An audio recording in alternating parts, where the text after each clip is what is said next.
Hola, muy buen día para todos.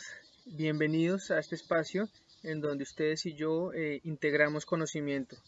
Este es un espacio que propongo para digerir la información desde una perspectiva que integre saberes de las distintas disciplinas y ciencias, que conversemos sobre sucesos del pasado y del presente que nos afectan y que necesitamos digerir y tomar información, filtrarla y tener un concepto personal que esté bien informado. Bienvenidos y espero que participen y que disfruten de este espacio.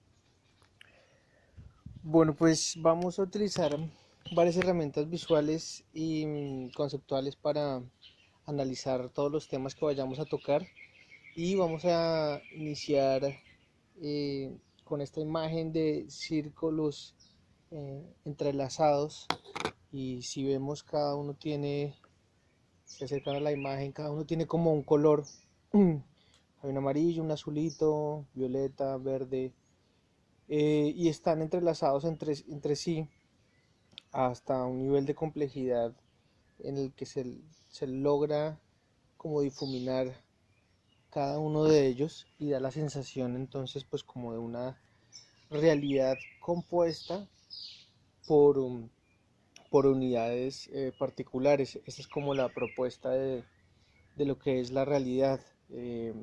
Inclusive también esto se parece como a la forma en que se reproducen las células de una a dos, a tres, y cómo se va reproduciendo un tejido. Y así nos podríamos ver nosotros también como una relación ecológica, ¿no? Como ustedes podrían imaginarse en el centro y cada uno de los otros círculos como algún alimento que consumen durante el día o una interacción social que tienen que ingresa a ustedes y se empieza a ser parte de su cuerpo, ya sea eh, el café, la arepa, el huevo. Ahí sería representado como la semilla del café, la planta, eh, el maíz, si es una arepa de maíz, por ejemplo, como identidad entra a ustedes y una parte de lo que sería la gallina entra también en ustedes y se va generando una unidad interdependiente, o sea, dependemos de todas esas relaciones para poder existir. Esa es una representación de la realidad, está compuesta por unidades que interpretamos como separadas, pero que en realidad son todas entremezcladas, con cualidades particulares, eso sí. Entonces, en realidad, esta figura nos ayuda a recordar que hay una complejidad, una paradoja que llamamos la unidad múltiple. El que es uno, paradójicamente, es múltiple, depende de muchas cosas. Y vamos a desarrollar eso de distintas maneras. Eso no es algo pues que solo yo me haya gustado o que lo haya desarrollado, sino que se trabaja muchísimo en otras disciplinas por otros pensadores. Se ha dicho desde hace mucho tiempo, hemos tenido la dificultad de ponerlo en práctica o enseñarlo, y tiene que ver con el pensamiento universal. De ahí viene, digamos, la palabra también universidad, en donde uno podría entrar a no solo conocer una cosa, sino conocer un universo de conocimiento. Pero seguimos teniendo el reto o la dificultad o la visión segmentada de las disciplinas. Por eso muestro este gráfico que es modificado de el autor Wilson de su libro Consilience, en donde habla sobre la unidad del conocimiento. Yo les propongo entonces es que lo miremos y es, no estamos acostumbrados a integrar conocimientos y tratamos más bien temas que son entrelazados, como lo mostrábamos antes, y lo vemos como unidades desconectadas en la práctica. Entonces tenemos personas o formaciones o puestos como exclusivamente encargados mmm, para hablar sobre la ética o el razonamiento moral, por ejemplo. Y tenemos por otro lado otra gente y otro grupo de personas que se especializan en hacer políticas institucionales. Hay una frase, digamos, arriba y hay otra en paréntesis. En paréntesis está como mi interpretación de lo que escribe Wilson en su libro. Entonces él propone cómo hacer para vivir en una realidad o en un planeta teniendo un manejo de los ecosistemas, un razonamiento moral, un conocimiento sobre el ambiente y una naturaleza humana y la economía tratadas por personas y segmentos de la sociedad tan distintos. Entonces pónganse a pensar, ahora sí digamos en los paréntesis, ¿por qué se vuelve uno especialista en ciencias naturales, pero de pronto es totalmente ajeno a lo que es la ética o las políticas institucionales? Entonces, pronto hay alguien que sabe de biología o es un experto en nombrar plantas, pero en su formación o en sus preguntas como persona o en su formación académica, las ciencias sociales no fueron importantes.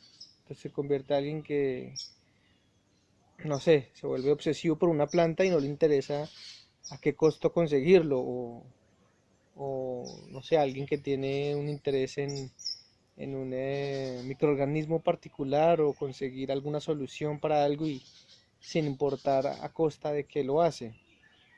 Eh, o alguien experto en políticas institucionales, ¿no? Que sepa cómo es la organización gubernamental, las distintas dependencias que hay del Congreso y de las normas y los artículos y la actualización de eso, pero no tiene un conocimiento básico en ciencias naturales y no sabe, por ejemplo, que estamos emparentados con toda la vida. Entonces termina generando políticas institucionales que, que están desconectadas del mundo natural, o que no ve una zona con potencial de regeneración o potencial hídrico porque ve, por ejemplo, pastos y dice, no, pues ahí no hay ninguna riqueza, ningún interés biológico, construyamos algo por ahí, ¿no? Entonces, ahí lo que vemos es todo un reto para movernos en esa integración, ¿no? Como desde hace muchísimos años en el colegio, inclusive por el pensamiento de la época, pues estamos segmentados, ¿no? Hay, unos sabemos de ciencias sociales, otros sabemos de ciencias naturales e inclusive criticamos las ciencias sociales y tal vez no son ciencias. Algunos se vuelven especialistas en el razonamiento moral, exitosos o no. Por ejemplo, entonces también podría meterse ahí la teología o el pensamiento religioso y pueden estar totalmente desconectados con las ciencias sociales o con las políticas institucionales. Entonces se vuelven facetas, te corremos el riesgo de que no integrar el conocimiento nos volvamos en facetas eh, de monopensamiento, ¿no? Monotemáticas, en donde solo podemos entender con un solo lenguaje. Como no me hable de otra manera porque solo entiendo así. Eh, entonces, este es uno de las razones por la cual se propone por distintos autores y proponemos en este espacio que es determinante para superar los retos que tenemos en este momento y es urgente que empecemos a pensar y a promover un pensamiento integrado, que las políticas institucionales que van a dar un orden a los recursos naturales, por decirlo de alguna manera, tengan un fundamento moral fuertísimo, un conocimiento en ciencias profundas naturales y que estén conscientes y puedan interpretar y correlacionar la naturaleza humana dentro de los esquemas que se proponen. Entonces el reto es grande y creemos que este es un camino para avanzar.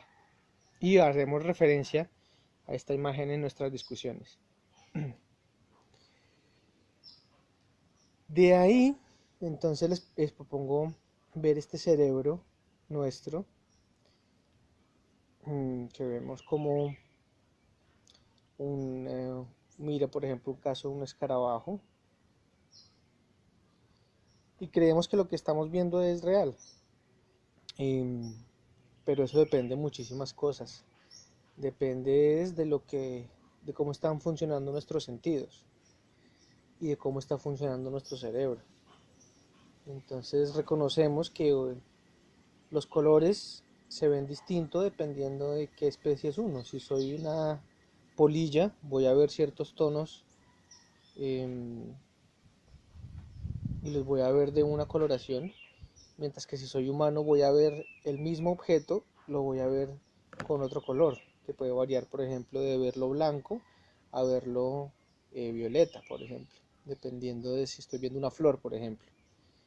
Entonces, si le preguntamos a una polilla o a un pájaro y a un humano de qué color están viendo esa flor, puede ser que dieran una respuesta distinta a los tres, lo que nos lleva a dinámicas interesantes sobre lo que es la realidad y las conclusiones que sacamos. Entonces depende cómo se ha moldeado el cerebro, uno llega a una conclusión o a otra, y esto es muy importante.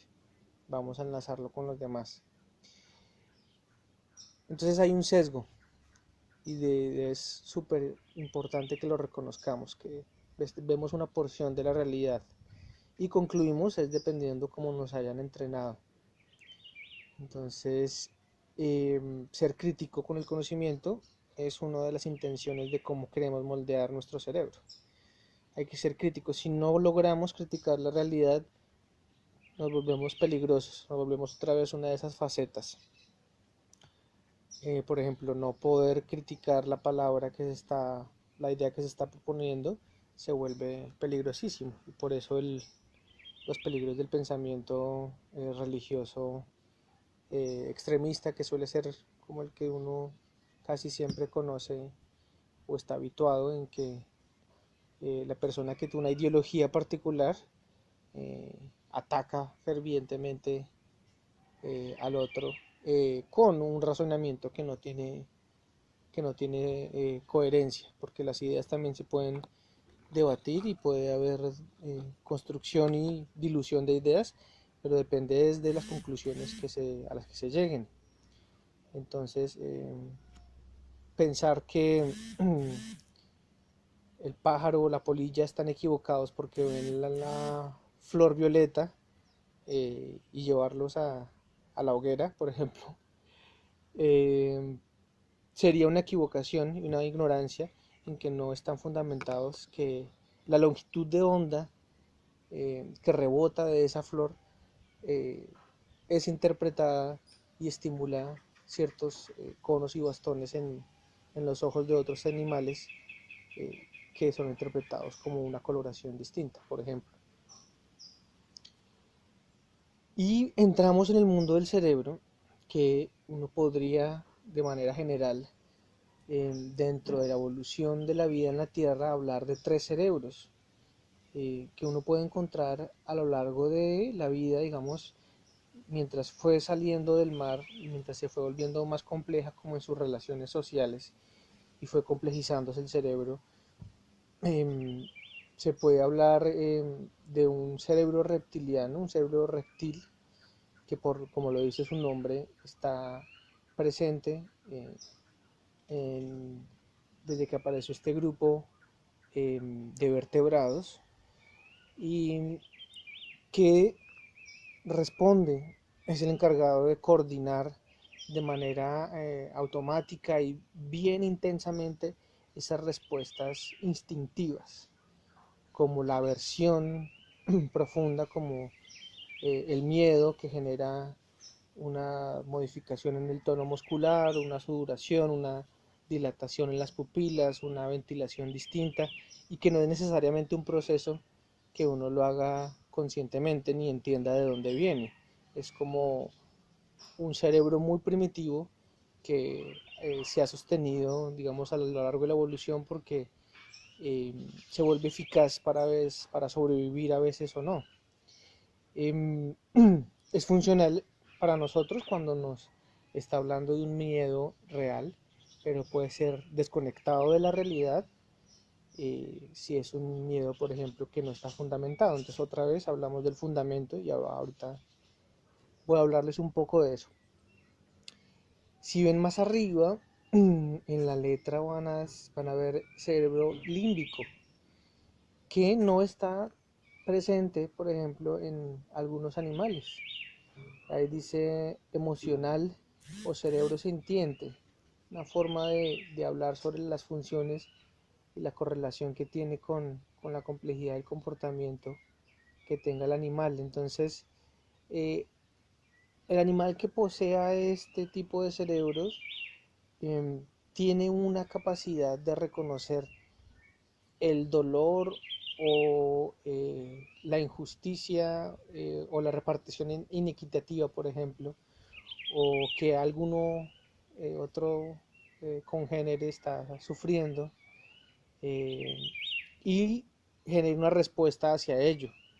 Por ejemplo, puede tomar la decisión de ir y quitarle 2 mangos al que cogió 3, a un monito en este caso, y dejarle uno al más pequeñito que no alcanzó a coger cuando llegó todo el mundo. Eso es una reacción que obviamente ocurre en todo el cerebro, pero solo es posible en aquellos cerebros más complejos. Por ejemplo, es distinto también como la respuesta automática. Esto funciona para vertebrados, pero déjenme dar un ejemplo en insectos. Un insecto puede dar una respuesta cuando siente un ataque, pero no es una respuesta emocional, una respuesta en que, digamos, siente un compuesto químico de su colonia y eso lo activa un comportamiento de defensa, versus que hay otros mecanismos más complejos que funcionan en muchos mamíferos eh, que están relacionados con la cohesión grupal y que obedecen a sistemas más complejos. Entonces, este cerebro límbico está mucho más presente en mamíferos, podríamos decirlo. Y tenemos la otra porción que hay en el cerebro, que está mucho más presente en nosotros. Hay una gran discusión muy interesante sobre la capacidad del cerebro y sobre las arrugas que tiene esos pliegues del cerebro, que se llaman las circunvoluciones, que es una forma de, en un mismo espacio, generar más superficie, y eso se logra es aumentando la superficie con arruguitas.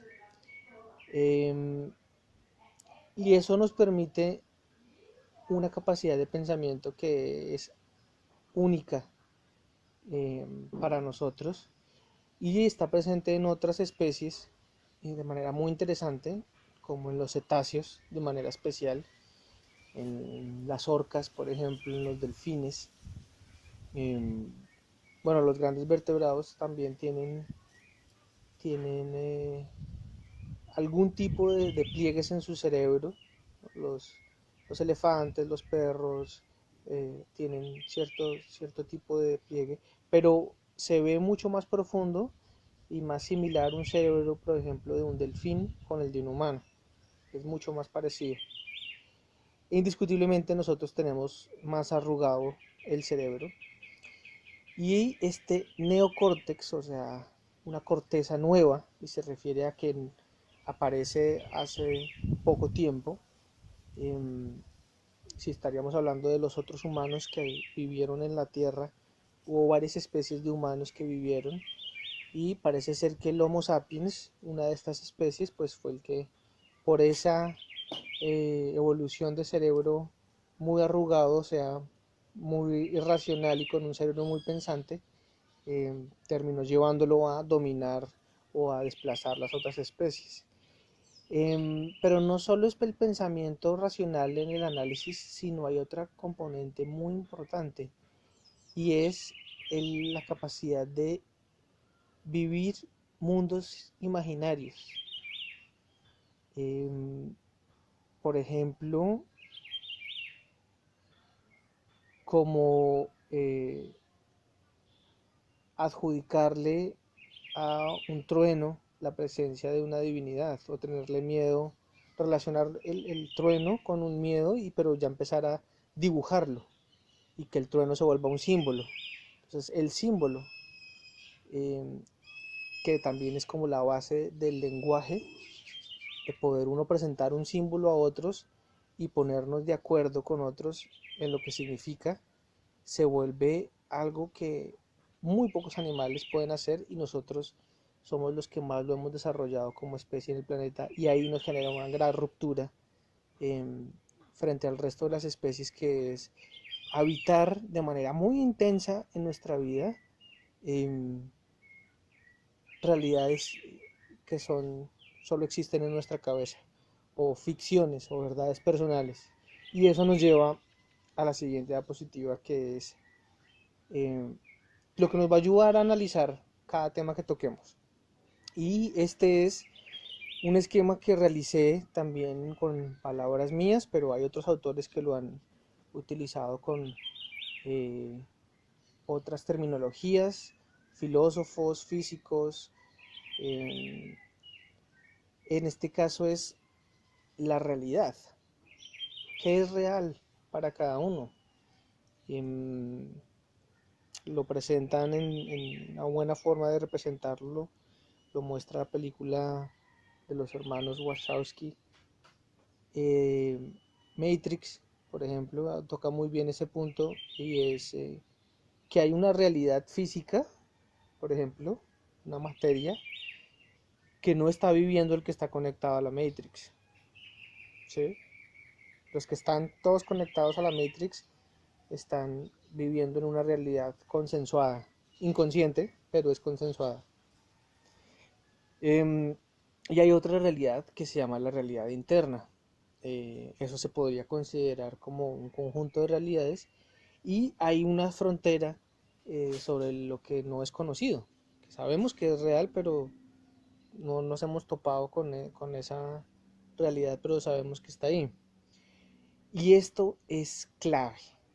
Aquí hay que ponerle corazoncito, calavera, estrellita, eh, pintarlo de colores en la mente. Este es clave porque nos va a permitir navegar y resolver distintos problemas a la hora de discutir eh, los distintos temas que vamos a presentar y que ustedes van a proponer.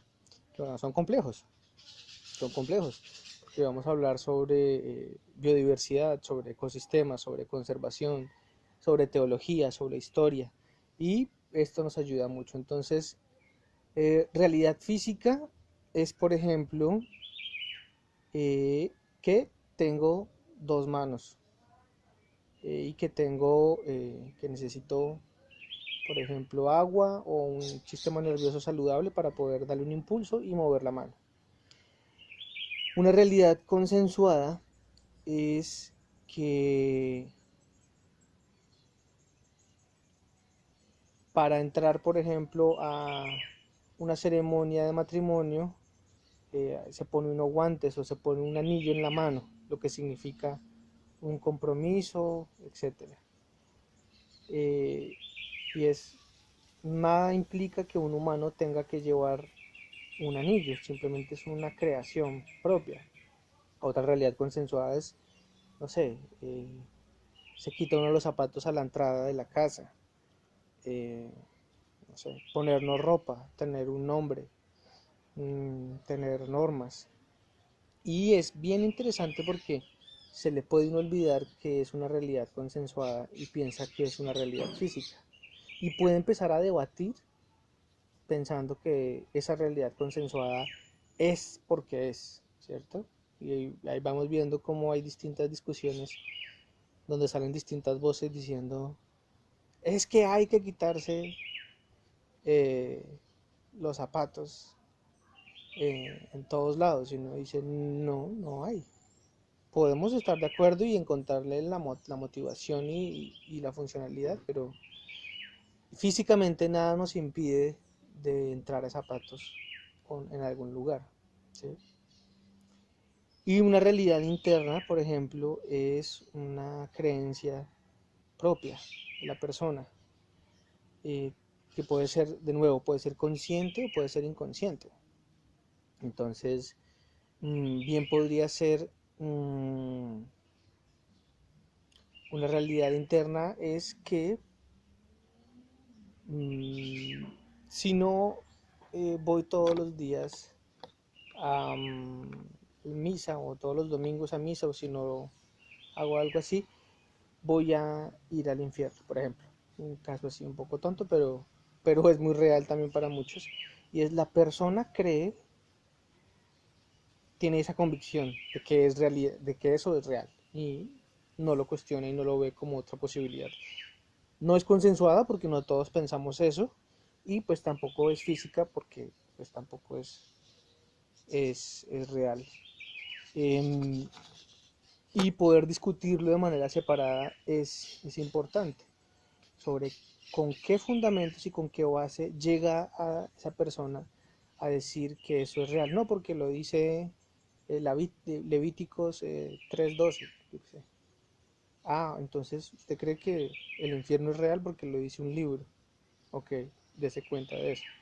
Entonces vamos a utilizar, por ejemplo, ese ejemplo, vamos a hablar sobre esa historia también de cómo se sustenta algunas creencias en, en conclusiones desconectadas de la realidad física. Bien, entonces, esos son como los marcos que vamos a utilizar cuando mencione o mencionemos las realidades, las tres realidades, o las cuatro si se quiere incluir la desconocida. Es importante recordar la realidad física, la consensuada y la interna. Y al interactuar esas tres, tenemos una persona que responde a un nombre que le dicen Carlos y voltea a mirar, que se decide poner una ropa eh, de cierto tipo para entrar en algún recinto y que reconociendo las realidades físicas sabe que tiene que eh, mover la perilla para que funcione de cierta manera y no de otra, que no responde ni a sus creencias ni a las creencias del país, sino que es una realidad física. Entonces, esas son lo que vamos a ver básicamente. Y esta realidad, estas realidades entrelazadas, se pueden experimentar de distintas maneras y es un poquito como se construyen las diferencias entre las disciplinas, entre la ciencia y entre otras formas de conocimiento. Por ejemplo, una persona una tribu aislada en el Amazonas, mm, puede no tener las herramientas y una metodología científica, eh, pero puede tener un grandísimo conocimiento científico, perdón, empírico. Y es a través del uso y de la práctica se han vuelto especialistas y mucho más que otra forma de conocimiento en cierto tipo de cosas. Entonces ahí lo ponemos como una posible orden cronológico. No tiene que ser así, pero digamos que el 1, 2, 3, 4 y 5, como lo ven ahí, puede haber surgido así, ¿no? Antes de que aparecieran eh, toda esta familia de homínidos y de humanos que están ahí, probablemente la exploración y ese conocimiento empírico fue lo primero que ocurrió, ¿no? ¿Qué pasa cuando jalo esto? ¿Qué pasa cuando me junto con tal persona? ¿Qué pasa cuando? Y se va construyendo algo casi que por accidente, pero por repetición. Y, el conocimiento artístico también puede ocurrir de manera fortuita y profunda y puede tener grandes consecuencias en la mente de una persona el llegar a pintar algo frente a sí mismo o solo o frente a un público, o moldear algo y entender algo profundo mientras lo estaba haciendo, o darse cuenta que mientras escribe algo surge una emoción dentro de él que lo transforma para toda la vida. Ahí hay una forma de exploración y conocimiento artístico que es importantísimo, eh, y tal vez también exclusivo del Homo sapiens. El conocimiento filosófico, que también puede estar cercano al artístico, pero puede ser distinto, y es esa discusión, esa mayéutica, esa análisis mental, esa práctica también en lo físico, puede estar interrelacionado, ¿no? Lo filosófico puede estar muy cercano de lo artístico y del conocimiento empírico, eh, pero también tiene unas cualidades muy particulares que lo definen con un color natural. Y uno en sus elucubraciones filosóficas y su análisis filosófico puede tener grandes descubrimientos. Y la humanidad sin duda ha contribuido a grandes hallazgos frente a ese conocimiento. El ideológico también ha logrado muchas cosas, es un poquito más como el que yo le tengo el ojo puesto por lo prevenido que estoy como las ideologías, pero es sin duda eh, las terquedades, por decirlo así, o pueden llevar a una exploración de un conocimiento muy interesante, en donde la ideología es la que prima ese impulso. Eh, no sé, por ejemplo, tratar de comprobar que Santa Fe es mejor que Millonarios, o que el fútbol es mejor que el básquetbol. Puede de ese ejercicio salir algo muy interesante, eh, que no conocemos, y llevarnos a lugares desconocidos, eh, pero digamos que por lo ideológico puede tener ciertos sesgos mucho más profundos en cuanto a las tres realidades que vemos, y es que puede ser que la ideología esté profundamente desconectada de la realidad física y la consensuada, eh, y tiene el riesgo de volverse más polarizada, pero sin duda es un aporte también importante. Y la exploración del conocimiento científico, pues que también puede tener un poco de todas, pero estar más cerca o más lejos de la ideología. Un buen científico tampoco sería muy ideológico. Puede estar más cercano, no, a la filosofía y al arte, también es súper recomendable. Lo decía Einstein, que un buen científico suele ser también un muy buen artista, por la apertura y por la exploración y la experimentación que eso permite. Entonces, con estas 5 formas de explorar el conocimiento científico, que son también interpretaciones que he tomado de un libro de Hernández del 2012, de mi padre, nos permite también recordar esa imagen inicial en la que partimos, y es no, incluyendo la de Wilson, esto es integral, ¿sí? Por ser artista, definirme como artista sería negarme una posibilidad de también explorar el conocimiento científico. Pensar que soy un cristiano evangélico que sigue a Jesús por encima de todo, y desechar la ciencia y el arte me impediría a mí disfrutar de toda una bagaje impresionante que hay en la humanidad, y me puede llevar a lugares de alienación profunda y generar un daño a la sociedad grande. Al igual que si soy un científico muy ideológico, también puedo terminar en lugares oscuros. Y esta es la idea, poder integrar esas formas de analizar y pensar para llevarnos a una forma de actuar mucho más integrada y una sociedad más constructiva y menos demente, como la que estamos viendo en este momento, en la actualidad. Así que me referiré a la flor de la vida como círculos concéntricos, así se le conoce en distintas culturas por distintas razones. Me referiré al diagrama de Wilson del libro de Conscience, donde se trata de integrar políticas institucionales, éticas, ciencias sociales y naturales. Me referiré a los 3 cerebros y a la percepción, como hablar del cerebro reptiliano, el límbico y el neocórtex como parte importante de nuestro análisis. Y me referiría a las tres realidades, la física consensuada y la interna, para analizar, y a las 5 formas de conocimiento. Entonces, teniendo esta forma de partida, pues vamos a analizar los distintos temas que se les ocurran y que yo tengo planeados. Con esto que tienen, por favor escriban ahí en la caja de comentarios, en los correos, en donde quieran, qué temas les interesa desarrollar. Vamos a debatir en la próxima sesión un distinto tema para integrar conocimiento.